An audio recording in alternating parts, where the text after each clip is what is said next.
morning. Oh, Facebook is doing funny things again. Okay, here we are. I think we're live. We are live. And there's where the comments are. Okay, great. Yay! Welcome to another edition of SIC Maui Talk Stories with your host, Seychelle. If you are tuning in, write in the comments hello, where you're tuning in from. Actually, I don't think anybody's, there we go. Now we've got some viewers. So let me know that you're here. Say hi. And where you're tuning in from. And I just want to make sure that everything's going well. So I always wait for one or two comments to pop in before I dive into the topic today, which what we're going to talk about today in our talk story is following a training program. So what that means, why that's important, how you would do that as a paddler. And yeah, so again, just somebody say like, hi, Seychelle, all good. And if not, I'll just dive in anyways. Because I know a lot of y'all have been reaching out to me and saying like, I love the talk stories. I can't always attend live at 11 Eastern, but I do watch the replays. So I do go back and check the comments on the replays, especially when you tag me. So anytime you're watching this, even if it's not live, leave a comment, leave your question. I will do my best to get back to you. Okay, so following a training program, I'm talking to new paddlers, seasoned paddlers. I'm talking as usual to everyone.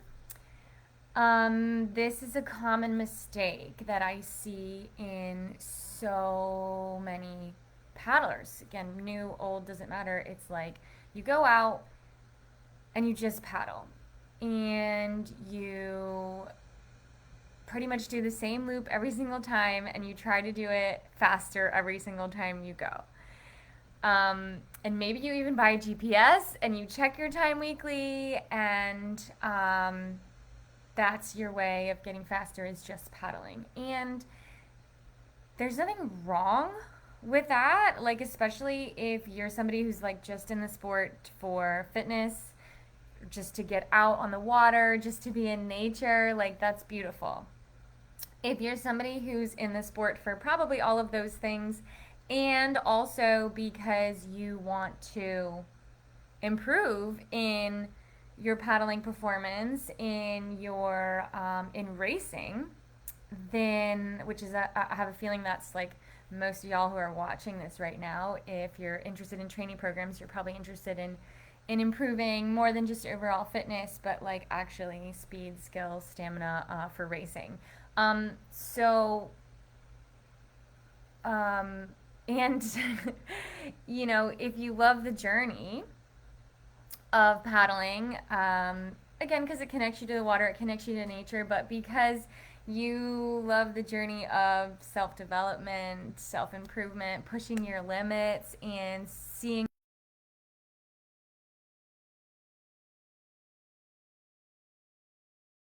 for the most part today. So, so to be 100% honest, some of y'all maybe heard me say this before, like the slowest way to get faster is to just go out and paddle the same route over and over and over again, trying to do it faster every time. So maybe when you first start out, that works great for a few weeks, maybe in a few months. You're like, wow, I'm paddling and I'm improving and I'm getting faster. And then what happens is inevitably we hit this plateau. And we've fallen in love with the sport, we've fallen in love with paddling, and then we're like, what happened? I can't seem to get any faster, right? I can't see you, but raise your hand if that's you. So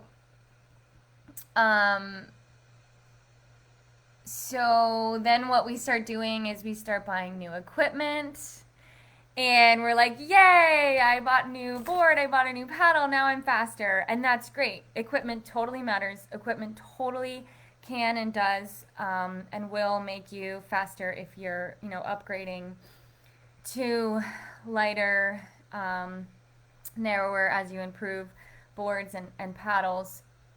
Again, that is you you hit a plateau really quickly because you didn't actually get any faster.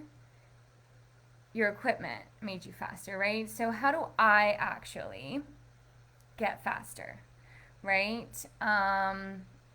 So I'm all about constantly and consistently improving in all ways, right? So yeah, let's look at equipment. Yeah, let's look at where and how we're paddling, but let's look at how we're training, and all the different aspects of that. And I'm not going to get into all the different aspects of training, but I'm going to talk about a training program, and what is the right kind of training to actually get faster. Yeah. So, following, if you see me looking at the side, I'm just following my notes that I wrote for this call today. So, following a training program helps you improve, not only your speed, by improving your aerobic capacity, endurance, thresholds, VO2 maxes, all of those like fancy sports physiology words that really I'm not going to get into or even really use much of those words because I don't think it's necessary to even understand the basics of what we're doing and why we're doing that. And if you're really into it, you can work more in depth with a coach on learning what some of those things mean and what some of those targeted workouts that you're going to be doing to target thresholds, and aerobic capacity, endurance, et cetera, power. But all of those, the reason we follow a training program is because that's actually how you get fitter. That's actually how you get, in one of the aspects of how you get faster is getting fitter. And we can't just train the same way at the same intensity every single time and expect improvements. We have to train at different intensities, different targeted specific intensities for different targeted specific lengths of time and rest periods in order to actually improve these different aspects of fitness physiology, right? So, even if you're not in this for racing, but you are in paddling for fitness, specifically improving your cardiovascular fitness, your aerobic, your oxygen, the amount of oxygen you absorb and use, and you want to do that while you're in a sport, in an activity that you really, really enjoy doing, I think following a training program can be really helpful. So, all right, that's my intro of why. Again, comment, questions. Wait, it says there's 3 comments. Yay! Okay, cool. Now I see the comments. I just had to scroll down. Okay, so how do I get faster, Seychelle? That's why we're here. How do I get faster? There's 4 ways that I want to talk about today in terms of training. There's a lot of other things, again, like I have a no stone unturned approach to not just how we're training, but how we're recovering, how we're nourishing, how we're fueling, how we're taking care of all the other aspects of our lifestyle that fit in. But let's just talk about training. So the 4 ways I want to talk about today: improve technique, improve skills, improve fitness, improve strength. Right? So technique, skills, fitness, strength. It's not just your fitness. It's not just your strength. The technique and the skills are a huge part of that as well. And I can actually get faster by just improving one of those things. And if I work on improving all of them, that's when I really start to see those shifts in my performance. So a good training program is going to spend time in each of those categories. And there's different types of sessions that you would do that would be specific to each one of those. And mostly that's on the water training. And I love to incorporate some off the water land based training as well. And I'll explain why that's important. So, first, technique. I love talking about technique. I love in working on technique. One of my favorite training sessions to do are the technical training sessions. And I really don't think no matter how good of a paddler you are, you're ever done working on your technique and you're ever done improving your overall paddling ability by improving on your technique, right, and your speed. So if you haven't already worked with a coach specifically on technique, you know, attending clinics, I definitely recommend attending clinics, you know, regularly, not just once and think, oh, I got it all, right? And work with different coaches. Different coaches teach things differently, and you might pick different things up from different coaches that you didn't from one to another. I have some clinics coming up at Carolina Cup and private lessons. You can also work private one-on-one with coaches to work specifically on your paddling. That works better, especially when you're a more advanced paddler and intermediate to advanced. And you can book on my website online if you're local or coming to visit locally in Melbourne Beach. I do lessons. So definitely get some guidance on your technical paddling, and then in terms of how do I incorporate and practice that, right? Practice your technique. Not just in like every time I go out, I'm thinking about my technique while I'm paddling. I'm talking about specific workout sessions that are targeting technical paddling and drills. I'm a huge fan of drills. So, depending on how many days a week you paddle, is how often I recommend that you focus your training on technical paddling. So, the drills that I give basically break down the different aspects of the stroke. And work on engaging and isolating and activating the different parts of your body to feel how you put that all together. Paddling is really complex, full body movement. So if you only paddle, say 1 to 3 times a week, then what I would, let me start. If you paddle several days a week, you know, if you paddle more than 3 times a week, then I would spend one day, say 4 to 6 times a week, I would spend one entire day just focusing on technical paddling and drills. If you are paddling only 1 to 3 times a week, I would say spend 10 to 15 minutes at the beginning of each paddle before you start your workout working on drills and technique. That's how I would write that in for you. If you don't know what drills to work on, go to a clinic. Come to my clinic in Wrightsville in a couple weeks. So that's a little blip on technique. If there's any questions, again, put them in the comments, and I will answer those live and or whenever you put them in there. So the second way you can improve is on your skills.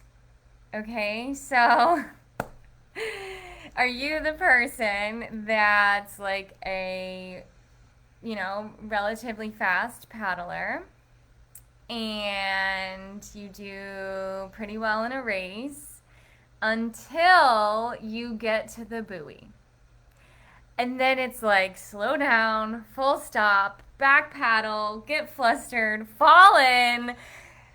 Next thing you know, you're 200 meters behind where you were in the pack that you were in because of the buoy turns, right?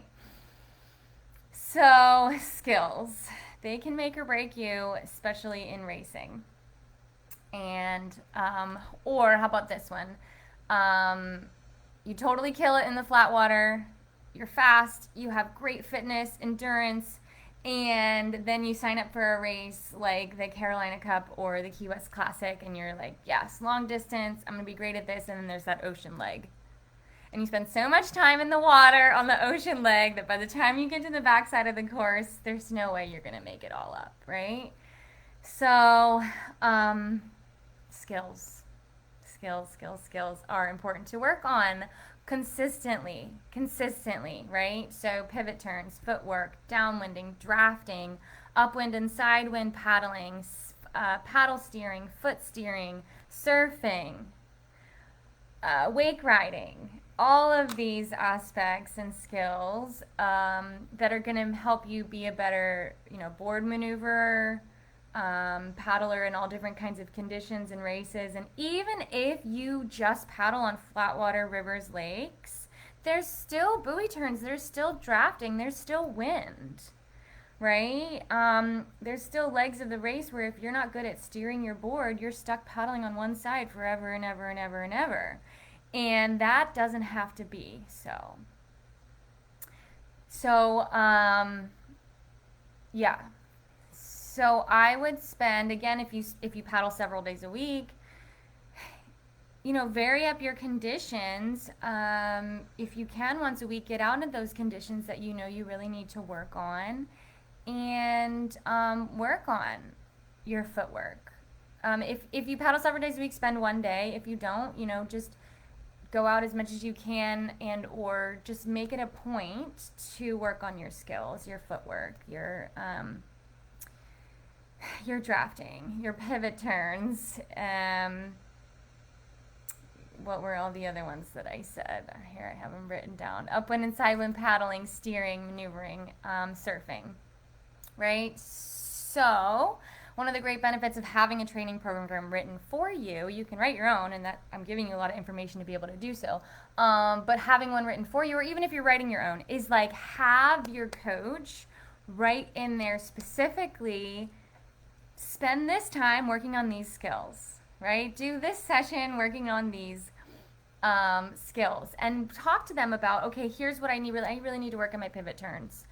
Great. Your coach or yourself should be able to actually write that into your workouts, so that you're doing it consistently. You're not just like, yeah, one day I went to the beach and I went surfing and I worked on surfing my race board. It's like you have to keep doing it. It doesn't just happen in one session. You can't just do one session focused on turns. Like, you should do turns. If you're working on turns every single session, just throw in a few turns. Practice until it feels natural, and then keep practicing your skills, because it's going to make you a better paddler. All right.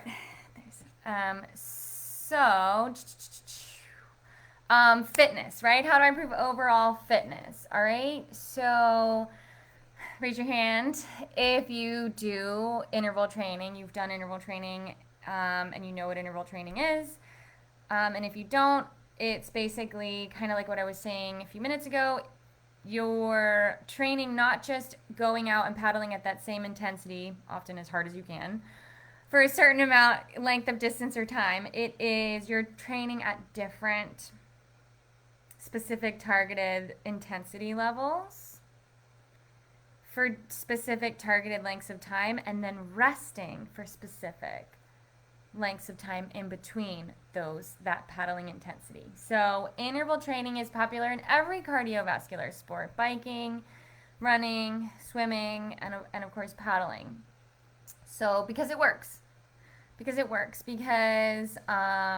back to the beginning of our conversation, when you just do the same thing at the same intensity over and over and over again, you're just going to hit a plateau. And or especially if you are doing that same intensity and it's like a really high intensity and it's like as fast as you can every single time you go out, you're going to start running into some symptoms of adrenal fatigue, overtraining, and some chronic training issues that are actually going to start to decrease your performance and your output. We're not meant to go as hard as we can all the time. And really, the bulk of our training, 60 to 75, and depending on where you are in your training cycle, I'm going to talk about periodization in a second, sometimes even more of your training than that is at this base aerobic base, aerobic endurance level. Aerobic meaning I'm using oxygen. I'm not going to, said I wasn't going to get into that. So the base level meaning low and slow, like the go all day. Pace. So,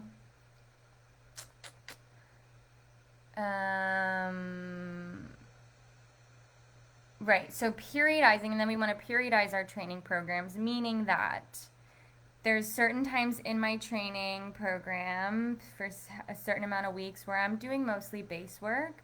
And then there's certain times where I am increasing intensity and working on things, not just like aerobic base endurance, but on aerobic thresholds and anaerobic thresholds, and aerobic and anaerobic power.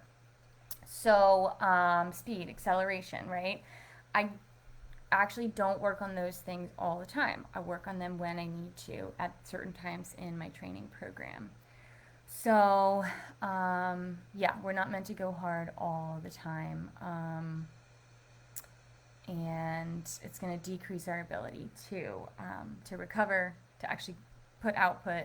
And, yeah, there's a lot more that goes into like the recovery aspect of it, of course, our nutrition, how we're nourishing and how we're fueling our body, how we're sleeping, what other stress management we have, because really exercise is stress on your body, and it's only beneficial when we exercise for the right amount of time and then recover for the right amount of time. And if we have an imbalance of I'm exercising too much for the amount that I'm recovering, I'm going to run into overtraining issues. So,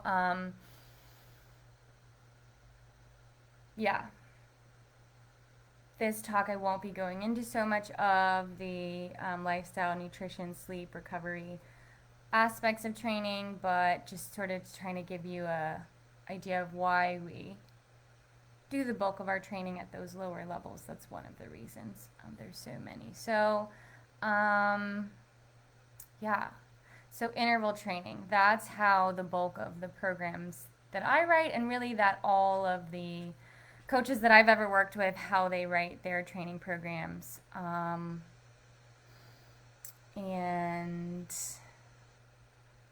because it works. So, yeah. So the last way that you can improve your overall speed and performance in paddling is through improving your strength. And I'm a big fan of having strength training be a component of your consistent training program. And I know there's a lot of paddlers that say, I just paddle because I don't love working out indoors. I don't love going to the gym. And I get that, and I respect that, and, you do you. I am, however, going to go into why I believe it's important if you are really committed to improvement and a more of a no stone unturned approach to training. And the other thing is you can do strength training outside, outdoors. You don't have to go into a gym. It's just that land-based training, for the most part, I do some land-based training on unstable platforms to work on improving balance, and then I do a lot more targeted exercises specifically for paddlers on stable platforms, because what you're able to do more easily on a stable platform is to feel and internalize and engage properly. So especially if we are used to doing something the same way over and over and over again when we've been paddling, and we're working on improving that or adjusting which muscles and which areas of our body are being overworked, if I'm trying to correct imbalances in the way I paddle, and also if I'm really not quite stable on my board, and my body automatically, even if I am super stable, whether we realize it or not, our body automatically starts stabilizing on our board. And Paddling's already a really complex movement. We're also stabilizing at the same time. So again, when I'm trying to target specific areas, and especially when I'm trying to change or strengthen or adjust or rebalance, doing some of that work, some of those activations on a stable platform where I can actually just focus on that and not focus on all the other things happening when I'm on the water. So yes, you can get stronger just by paddling, and you can get even more stronger and see even more improvement by doing strength training on land. So um, there's targeted exercises that are great specific for paddling muscles, and then a lot of like doing full body complex movements like paddling, some of the old faithful ones like squats, like you would do for any sport, are really great for paddlers too, because and core exercises, because it's so much about our core, meaning our whole entire trunk. I know you can't see, but our whole entire trunk and our lower legs actually, prioritizing over the upper body and doing more of the stability work for the upper body and the stability work for the core. Anyway, strength training. And as you get older, it's really important to do some weight bearing exercises, and not just do cardio. So if I was only going to do one strength exercise, which would give us the best return? Kettlebells, pull-ups. Oh, it's such a great and really hard question, because really, why would you just do one strength exercise? So let me think. Pull-ups are amazing when you do them properly. Kettlebells do a lot of different exercises with one, what do you call this? Apparatus. So I love kettlebells. Gosh, if you were only going to do one, it would have to be like a core stability, a rotational stability, like probably some planks with, hip taps, where I'm actually having to stabilize and take one leg away, one arm away, and not have my body be going from side to side, right? Core stability, and that's actually anti-rotational, but it helps build up the strength in your rotation of your core, which is really important for paddlers. I would say those are some of the most important exercises. And then, of course, I love all sorts of squats. I hope that answers that one. Ingrid, it's a nice job explaining. I wish you were my coach. I could be your coach. I do sup coaching. So my website is seychellesup.com, and that's also my Facebook page. And that's pretty much everything that I have to share with y'all today. So if you have any more questions about, the different aspects of training programs specific to paddling, and why and how, really how you would put that together depends on how often you can paddle. And I'm going to leave that up to you, unless you are working specifically with a coach, and then, they'll work with you on that, and why that's important. So, yeah, I would love to be on the podcast. That sounds great. I want to say thank you so much to SIC Maui again for giving us this platform to share all this great information. And thank you to you all for tuning in, for asking questions, for being awesome, for, there's something real special about paddle people, people that love the water and love moving their body in this way. And yeah, so thank you. I already said how you can reach me on my website, on Facebook, Seychelles Sup, on Instagram, and yeah, I'm here anytime you want to reach out, comment, DM. See you at a race sometime. Carolina Cup will be the next one. And yeah, thanks so much. Have a wonderful day. Bye-bye.